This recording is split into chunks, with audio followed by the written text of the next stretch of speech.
Yeah, I was probably 8 or 10 feet from him, and he fired a shot at me that hit me in the upper lip here, and I just continued running towards him. I just barely felt it. It was like, just like a little tap on my lip. And so he fired another shot right about the time I got to him that kind of went over my shoulder, and I got a hold of him and hold of his hand, and he twisted his arm around and fired another shot that went into my chest and kind of across. Anyway, I threw him down and took the gun away from him and kind of threw the gun out in the street. So hey guys, welcome back to the channel. I have with me here our beloved director of Philippines Adventist Medical Aviation Services. I was sharing with him after hearing his story and the update video. I was sharing with him that those who are following me, they love mission stories. They like those amazing stories of how God provides. And so as we were talking, he said, hey, I have 2 stories that I definitely want to share with you of miracles of how God provides. And so I want to welcome Dwayne back to our channel. Please feel welcome. It's always a blessing to have you with us to share stories. Without further ado, let's hear what you have for us this time. Well, won't go into a lot of the detail of it, but so we were living up in northern Luzon in Santiago City working on our second air base, and we were just to the point where it was ready. Their hangar is built out of container vans for the walls and the back and stuff.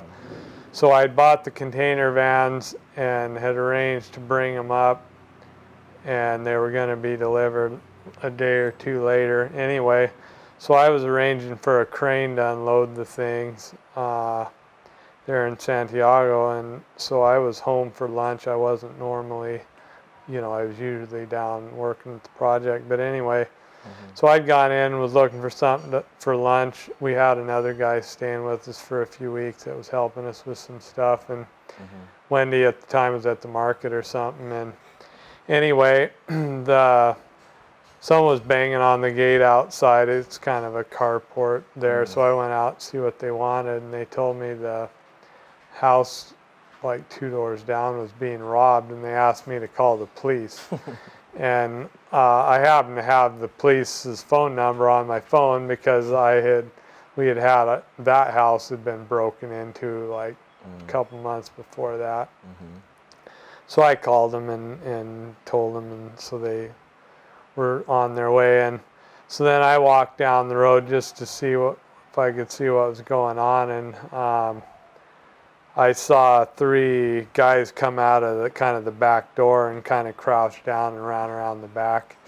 We're going to go over the wall in the back and make their escape. And but apparently the whole neighborhood had become aware of what was going on there, and there were some guys back there that were kind of waiting for him. They started swinging their clubs and yelling at him, and so these guys, of course, they couldn't go over the back wall, so they climbed up on the roof, kind of up on the back wall along the back and up on the roof, and were running down the rooftops. And I, of course, knew they'd have to come down at the cross street, and so I ran down to the cross street to cut them off. And when the first guy just hit the ground and was getting up, when I came around the corner there, and I saw he had a little revolver in his hand, and before that I didn't know these guys were armed. I thought they had just broke in and were stealing stuff, but so I kind of had a split second to make a decision, and I distinctly remember the thought going through my head, that God is with me, and I'm at a full run at that time as I round the corner, and so I just kept towards him, running towards him, and thought, well, hopefully it's just starter pistol or just a toy gun or something. But yeah, I was probably 8 or 10 feet from him, and he fired a shot at me that hit me in the upper lip here, and I just continued running towards him.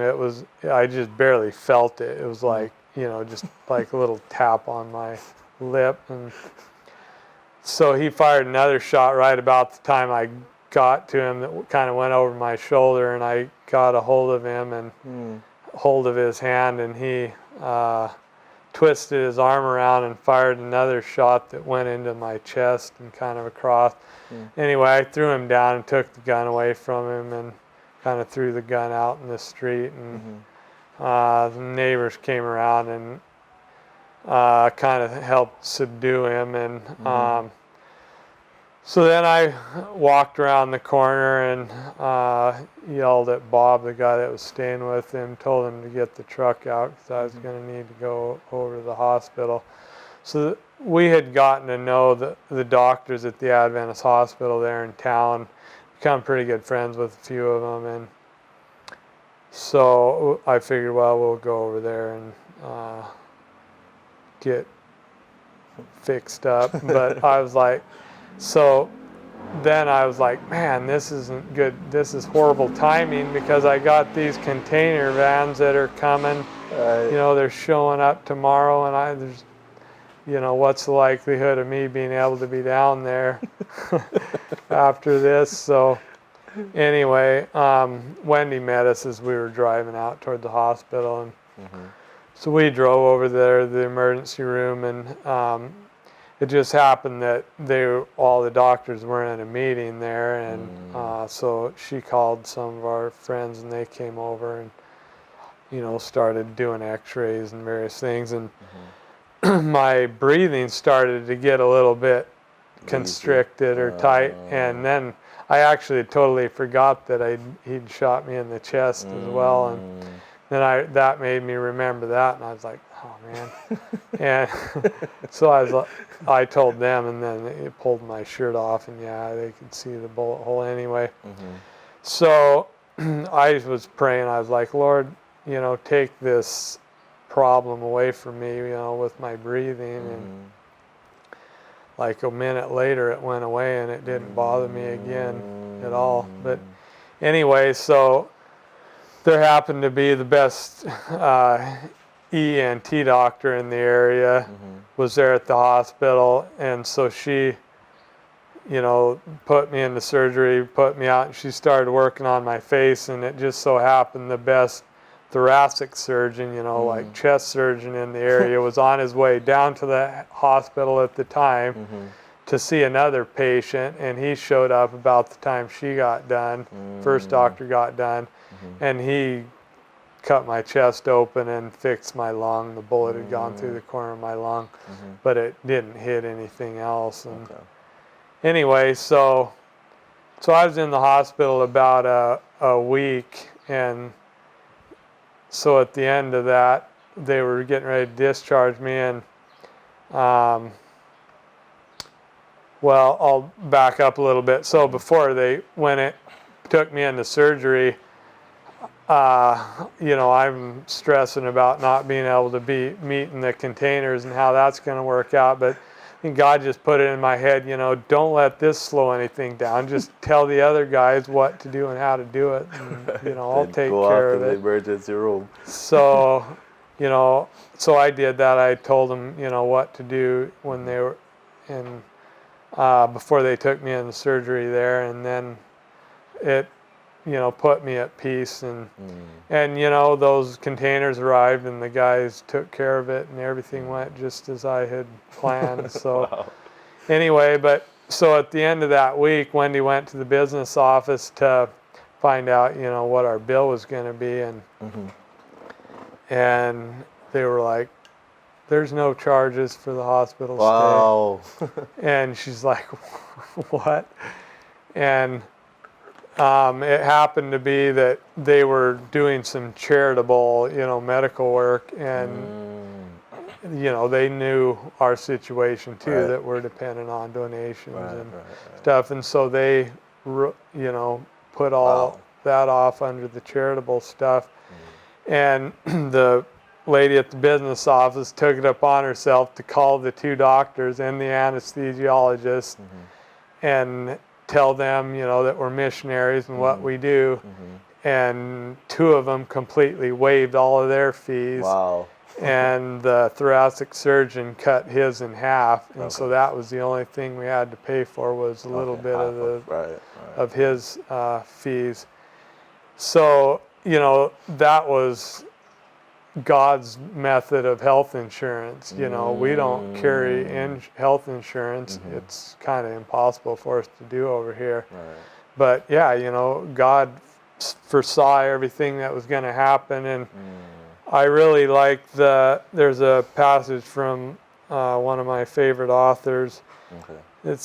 She says, if we surrender our lives to God's service, we can never be placed in a position for which God has not made provisions. And, you know, that was, to me, the clearest revelation of the truth of that God allowed me to get shot, yet he had everything in place to deal with that. Amen. Everything, you know, the doctors, everything, Yes. the finances, everything that was needed. So, leading to the next story, the guy that was staying with us at the time, Bob, so he was just helping us with various stuff with manual labor. You know, didn't have a lot of skills, but, you know, he was kind of like a farmhand in the States. Right. And, you know, he didn't have a lot of money or anything, but he kept saying, I'm going to help you guys get another helicopter. So, you know, that first helicopter that we'd started out with had been down for several years already.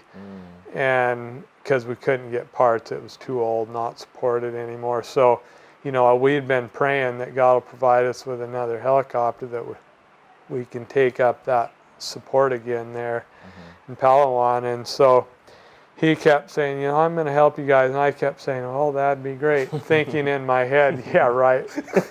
How are you going to do that? You don't have any money. Right. But, you know, it was like a year. I don't remember exactly how long later it was, but like a year later, he was like, you know, I've really been struggling with this, but God has given me, I don't know, several $100,000 through an inheritance. And he said, I'm going to give you guys 150 of this for a helicopter. Wow. Wow. And I was like, wow, that's incredible. You know, talk about miraculous. Yes. And so we put, you know, word out to our family and friends, you know, that someone was contributing $150,000. And, you know, if we had another 150, we'd have enough to start looking at buying, you know, a good helicopter. And so within a fairly short time, another like 110,000 had come in. So we had about 160 or 260,000. Wow. So I was looking at different options, you know, for helicopters and praying for wisdom of what, you know, what to get, and, you know, looking at the Robinson R44s, and then the old Bell 47s was the other thing I was looking at. And I'd been considering some Bell 47s that were in Switzerland, and you know, still praying that God would show me what to do anyway. So I was up in Manila and had a little bit of downtime, and so I decided, you know, I need to fast and pray about this. I had been inspired by another friend sharing, you know, answers to prayer when he fasted and prayed. So I fasted and prayed for 3 days. You know, I was just drinking water and, you know, buko juice. Yeah. And praying specifically, you know, God for wisdom, and that he'd show me exactly which helicopter we should buy. And so at the end of that 3 days, on the 4th day, I got a call from another pilot in Manila that I had mentioned, you know, that we're looking for a helicopter, and, you know, somewhere within this price range. And he said, yeah, a helicopter just came available for sale, an R44, and, you know, they're asking for something that's around your price range. He's like, and I said, yeah, I'd be interested. I'll come in and look at it. So went into Manila and looked at it a few days later, and it looked good, but they were asking about $290,000 for it. which was, more than More we than had. So right. I thought, well, I'll just really cut it low and, offer him 250. And the guy, kind of the manager there, he's like, no, that's not enough. I'm not even going to tell the owner. And I was like, well, 260. I was like, that's all I can offer because that's all I got. Right. He's like, nah, that's still not enough. I was like, all right.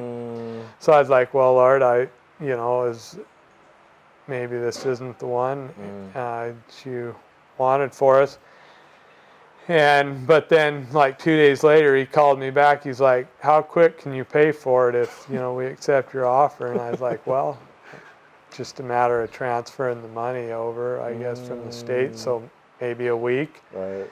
And it's like, okay, we'll accept your offer in that case. And I said, okay, well, I'm going to need to come in and do a more detailed, thorough, inspection of it. And if everything looks good, then let's go forward with this. Right. So I went in and looked at it. Everything seemed to be pretty good. So we went ahead with it, and the transaction went smoothly, and we bought it. And right about that time, Daniel Louie joined us. He had come over and helped us with our hangar construction for about a month previously. Right. But he came over, and so this would have been January 2015 by the time everything went through, that we got that everything worked out. And it had about 1,000 hours left on it before the needed overhaul. And so we operated it for 5 or 6 years. It was, worked pretty good. There wasn't much we had to do to it in that time frame. Till we hit the 2,200 hours and needed to overhaul the whole thing. And, in just the last 4 or 5 months, everything has come together. God has provided another like $180,000 to buy that overhaul kit that we need for it. So that should hopefully arrive in January, and then we can get this thing flying again. And we should get another good 10 years out of use out of it after we overhaul it again. So, or this is the first overhaul on it, I guess. But oh, that's amazing. So yeah, and then like a year after that, Sean and I had been praying, Sean probably more earnestly than me, but for a bigger airplane. He's getting tired of flying this 172 around, just because it's somewhat limited in what you can put in it. And so the governor of Palawan had 2 Cessna 206s that had been sitting there, and Sean had been drooling over them, and I had seen them, and like, yeah, that'd be great if we could get. Anyway, so they decided they were going to sell one of them, and there was a lot of things going on when that came up, and I was actually getting ready to go back to the States for go through the Robinson training again for the helicopter. And I had an opportunity to fly a Pilatus Porter Farragut from Europe back to Indonesia with a friend. And so I was doing that flight, and I wasn't expecting to get back into Manila until the night before the flight to the States. So I wasn't expecting to have time to look at this 206, to see if what the condition was and stuff on it. But we made it into Abu Dhabi, and the next stop would have been India, and I spent several days trying to get a visa, but they wouldn't give me a visa for that next leg into India. So I had to fly back to the Philippines to Manila, and so I had a day in between there that I had to look at that airplane. So I looked at it. It was pretty decent overall, but there was a few issues that needed dealt with. But and the engine was coming up for overhaul. But I asked him, so how much are you asking for it? And they're like, make us an offer. And so so I told Sean, I was like, I don't know, they said make him an offer. Let's pray about it for a week or two, and and then I'll make him an offer and see what they say. So I was back in the States by that time, so we were praying about it, and so I thought, well, I'll offer him, 4 million pesos, which at the time was about $85,000. Right. And, I thought that's, for what it is, that's a fairly low offer. And I was like, I don't know if they'll accept it, but we'll see. Anyway, so I emailed them and offered them that. And so they got back to me a few weeks later and like, yeah, we talked to our board and we've accepted your offer of 4 million pesos for it. Wow. I was like, okay. Now what do? We don't have any money. Actually, Sean had about, I think he'd had a little fund he'd been collecting money. It had like $14,000 or something in it. Right. And so I was just impressed. Well, just tell them, that you need to do a more thorough inspection when you get back into Manila. And then, and then you can worry about finances. So I was like, okay. So I thought, so that's what I told him. I was like, I'll look at it more detailed when I get back into Manila. If it looks good, we'll proceed with buying it. So we sent out an email again, just sharing the opportunity, and within a few weeks, we had about $65,000 towards it. Wow. So that's what we had when I got back to Manila, and so I looked at it more in detail, and everything, looked pretty good. And so, but I was still, basically $1 million pesos short. Right. And so I was praying. I was like, Lord, what do you want me to do? Because, tomorrow I'm going in, to arrange for paying, the payment details. And, we're still, $20,000 short. And I was like, well, I guess I'll just tell him, ask him if we can pay the rest later. Right. But that next morning, before I went into Manila to meet with them, I checked my email. I had an email from the accountant in the States that said, yeah, some donations came in, late for the end of the year, because this was early January. Right. And he's like, I just deposited like $21,000 in your account. And that was basically the exact amount I needed to fully pay for the thing. So I went in and, got the details of the bank info and transferred the money, and we were able to pick up that airplane and start using it. And wow. Praise the Lord. And I have flown that 206, guys. I've been on the R44 as well. And the good thing I like with this is, you're praying. It's a different experience completely when you fly or see an airplane or a machine that you can tell it came through a lot of praying and depending on the Lord. It's just a completely different experience altogether. And we want to really say we're grateful for you sharing those stories with us. I always like to give people an opportunity to be a part of the work, because they sit there, they hear these stories. It's touching a lot of lives. I remember one time I visited the air base, and I saw where there was a motorcycle accident. Two brothers, very hard head injury, like their face was bandaged, broken bones, whatnot. And the mom was there. You had a nurse on board. And due to the dynamics of the 206, both boys were lying down on stretcher, IV connected. And I was like, this airplane can handle 2 lying down patients. So when I saw that, I was really appreciative of the kind of payload and the dynamics of the Cessna 206. And if individuals would like to follow up with the progress of these airplane and the helicopter you mentioned, is there anything happening with them so far that they could come and potentially be a part of that to get them back on the road, or anything coming up for them or happening? Well, like I mentioned, the R44, it's due for overhaul. So it's in our hangar in Minden now. But God has provided for the overhaul kit Okay. and everything that's needed, you know, to get that flying again.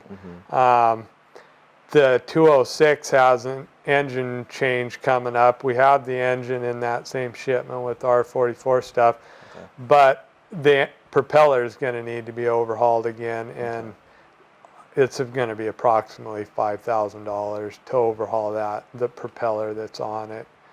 So that's kind of the thing that's will be coming up, you know, to keep that going. You know, I've been praying and asking God to provide us with additional money to upgrade some of the instruments. On it. Chiefly, I'd like to get rid of the vacuum system on it, just because that's a continual maintenance thing. Right. So if we could, you know, if we had a few $1,000s, we could buy another like G5 or one of these new AV30s that's out, which is a digital, you know, like directional gyro or artificial horizon. Okay. And how much would that be? So we're looking at, so for those who are watching this video, if you would like to, if you're, you know, you like the story and you would like to say, I'd like to give something towards it, we're looking at $5,000, you said, for the propeller overhaul, so on. And then for the upgrade of the avionics system to give the pilot a little bit more cushion and not worry about the partial panel or vacuum system failing. A G5 is about what, 2,200 somewhere there? About 2.5 if it's the 2.5. certified with everything with it, you know, that you can set up as a directional gyro. All right, so 2,500 towards a G5, and then what's the other one you mentioned? Yeah, a new AV30. They've recently been certified. They're about $2,000. $2,000. So those are like 3 opportunities, guys. If the Lord is impressing you to be a partner with that, as I said, I have personally flown. As a matter of fact, I'm working on my 206 rating to be a reserve pilot on that, and I can tell you the value of a little bit upgrade with avionics, but that 206 continues to be, I call it the hauler. It's like this bigger airplane, bigger responsibility, but it gets the mission done a lot quicker, and I could see why flying the 172 for a month, I logged about 70 hours in 1 month, and there were times when I would spend 7 hours, guys, 7 hours in the 172 only doing 2 missions, you know. So when I saw the 206 and the dynamics, I said, you know, praise the Lord for a bigger, faster, and so on. I have a question. What is the maintenance like? I notice in PAMAS we're mostly leaning towards Cessna high-wing aircraft. Is there any particular reason for that? Well, a lot of it is just accessibility, getting in and out. So if you got people on a stretcher, that's the most beautiful thing about that 206 is it's got big doors in the back that open up, so you can slide someone on a stretcher in there easily. 182s, you can, you know, if you have the Dodge Atlas seats that you can pull out, you can pull a door off and slide a stretcher in those too. So, you know, low wings are fine too. It's just the utilitarianness of the high wing Cessnas is primarily the main reason. And the simplicity of maintenance. They're, you know, they're very light on the maintenance. You know, if you're treating them right, you're taking care of your engine. There's not too much you have to do with them to keep them up. So, and these aircraft, you know, they're averaging, this 206 has been putting 600-700 hours a year on it. And the other ones have been running, you know, the 172, 182 have been running 400 to 500 hours. So they're getting used a lot. And, you know, so you go through things like tires and brakes and various things, but largely, you know, your main cost is fuel and of course oil to Oil, right. keep the oil changes, Yeah. oil filters, Right. air filters, you know, your Right. basic consumables. But All right. Thank you for coming. Praise the Lord, guys. I hope you were inspired by those two stories where Dwayne experienced being shot. And I remember I was in Jamaica at the time when I saw the post on Facebook, and I was praying because I had met you guys 2011. That happened 2012, and I was like in prayer, and then to hear the story how God provided all the doctors on board at that time, and just seeing how God provides. And for me personally, when I hear these stories, I take them personal because what they do for me is when I'm in situations, it might not be that I'm shot or I need a helicopter or whatever, but when I'm in situations and I'm praying, I remember stories like this and I say, Lord, if you were able to provide that kind of equipment and that kind of money, how much more is my need compared to this big need? You know, someone might be saying, I'm struggling with trying to find 1,000 pesos for a visit to the doctor or trying to find work, and they can claim those promises of if you gave $20,000 miraculously last minute halfway into buying an airplane, then how much more can you not do the same for me? So I really thank you for coming, Dwayne, and sharing those stories. We hope it inspires your faith to know that God can provide for you and your family as well. So share the video, leave a comment below, and we look forward to hearing feedbacks of how these videos continue to be a blessing. Once again, on behalf of Dwayne here, President of PAMAS, we appreciate you for coming. God bless. And mabuhay from the Philippines. And see you soon.